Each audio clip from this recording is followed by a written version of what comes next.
Hey guys, Anaptive here with another video. Today I'm going to be showing you how to make your very own custom avatars for TribeXR.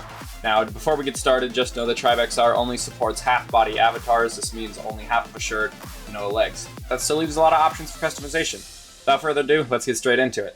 First thing you want to do is you want to head down into the first link in the description, only link in the description, or go to tribexr.readyplayer.me. and you will be greeted with this. If you are not, press the back button up here until you see choose your body type. I'm going to choose masculine for this tutorial, continue without a photo, and then we're going to choose just some random template. And we're going to wait for it to load here. Now, this step is kind of dependent on what you want to do. For instance, if I don't know if you want to do a bird on the shoulder or maybe headphones around the neck, then you're going to want to customize the character to your liking. However, if you're going to put a DJ helmet on your avatar, which is what we'll be doing, we're probably not going to see this head in the game. So we're going to make this as minimalistic as possible because, as you can see, the hair just adds more space, and we don't want any parts protruding out of our custom model here. So we're just going to make this as simplistic as possible. There we go, that's pretty simplistic. But anyways, once you're done customizing your avatar, go ahead and click next. It's going to say preparing your avatar. Now we're just going to wait.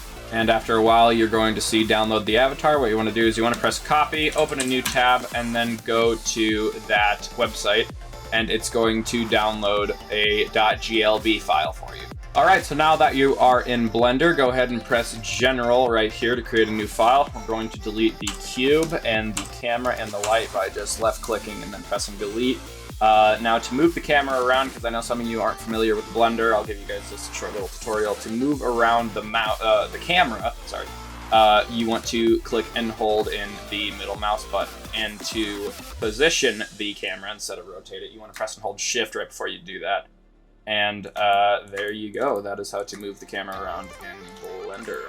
Alright, so what you want to do is you want to head on up here to import and then import whatever, and then click whatever file type your custom model is. Now, because I have a little bit of texturing issues when I try to import the model, and if you do, that's probably because the textures didn't export properly. I have no idea. But basically, if you have a pink model, you're going to want to open up the .blend file that the original model is in, just so you don't have any texturing issues.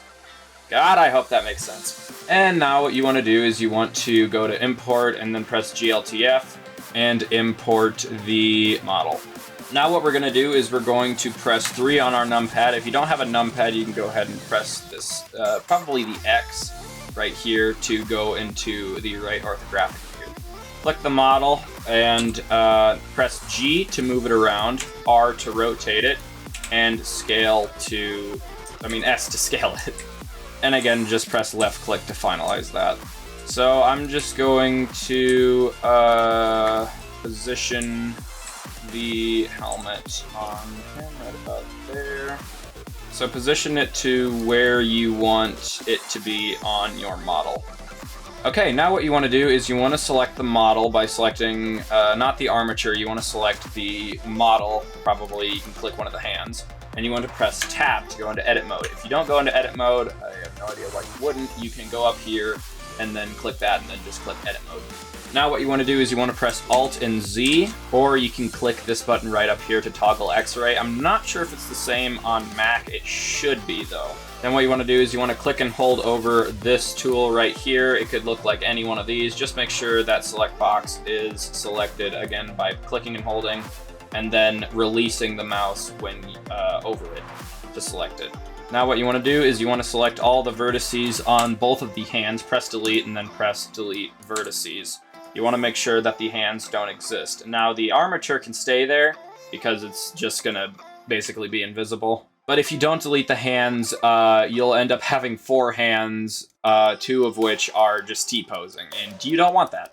Now what you want to do is you want to select the custom model first, press and hold Shift, and then click the other model. So the custom model should be orange, and then the player model should be lighter orange. Now what you want to do is you want to press Control and J. This will join them together. Now, as you can see, my mesh went from this sharp to a kind of I don't know how to explain it, but it looks a little bit different.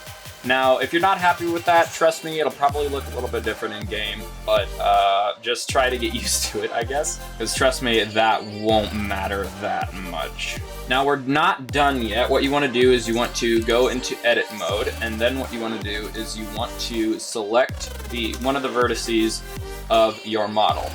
Now press Control and L, Command L on Mac. This will select all connected vertices. Now, if your model has different parts, just like mine, as you can see, only the top of the head is selected, not the ears, the hair, or the headphones, you're going to have to shift-click the other vertices and then press Control-L to select all of their connected vertices. Okay, and you just want to make sure that all the vertices are selected here by, again, shift-clicking the vertices and pressing Control or Command-L to select all of the connected vertices.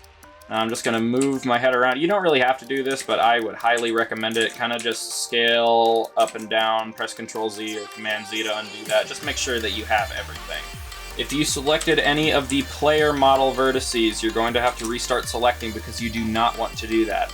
Now what you want to do is you want to go down to Object Data Properties right here. My camera's in the way. So go down to Object Data Properties right down here, and you want to scroll in the vertex groups until you find either head or neck.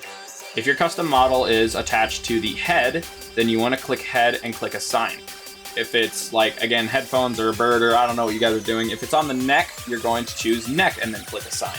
Spine is basically the main vertex group. You should not have to assign anything to that, but who knows? Maybe what you're doing, you might have to. Alright, so you're basically done, but just to make sure, you want to click the armature here, go up to pose mode. You can't press tab for that. Press X-ray so you can see the armature through everything, and then just press... Whoa. So as you can see, I messed up. I don't care, Epic. What is free this week? Okay, so let's say that you accidentally messed something up. I have no idea what I did here, but I did something wrong. I've never seen anything like this before. However, if you do mess up, I would recommend completely restarting because I have tried to fix it, and then when I import the model into TribeXR, it just crashes. So I gotta do all of that again. Okay, again, select the armature, go into X-ray mode, and then pose mode, blah, blah, blah, and then just move it around, make sure that it looks relatively okay. Mine is functioning as intended, so there we go. Now what you want to do is you want to go to File, Export, not Import, as a GLTF file. Then make sure that the format over here says GLTF binary GLB. Now, don't freak out if Blender stops responding or freezes for a little bit. That's okay, that's normal. It all depends on how powerful your PC is. It could take up to 2 seconds. It could take up to 2 hours. I highly doubt that, but just give it some time. Don't force close it, and just let it do its thing. All right, so once that has done exporting, we can move on to the next step. Now, this next step is all dependent on what version of TribeXR you have. If you have the PC VR version, you're going to want to go to Document, TribeXR. If you have the Quest standalone version, I don't know where that is as of recording this, but I will post the directory down in the description below. So now once you're in the TribeXR folder, in your Documents folder, you're going to be greeted with probably 3 folders. Maybe you have the Avatars folder already. If you don't, go ahead, new folder, and then name it Avatars with a capital A. Head on into that folder and then go ahead and drop the .glb file into the avatars folder. And now you're done. Let's hop into TribeXR and check it out. All right, so here we are in Tribe. Go ahead and open the menu and then go to Content and head on into Avatars, and you should see your file here. Go ahead and open it up, or just select it, sorry. And to check it, go to Visuals and turn on Camera, and oh my god. All right, so I hopped in Blender and fixed that issue, but yeah, as I was recording the outro, my headset died, so we're just stuck on this lovely picture. But if you guys need any help, let me know in the comments below. I know one big problem is sometimes TribeXR doesn't know how to read the model properly, so it just crashes. So if your game is crashing when you select the player model, let me know in the comments below, or join my Discord server and ask me for some help. Hope this tutorial helped you guys out a little bit. Again, any questions, leave them in the comments below. Feel free to join my Discord server, and feel free to subscribe for more videos like this. My name is Ant, and I will see you all in the next one. Thanks for watching.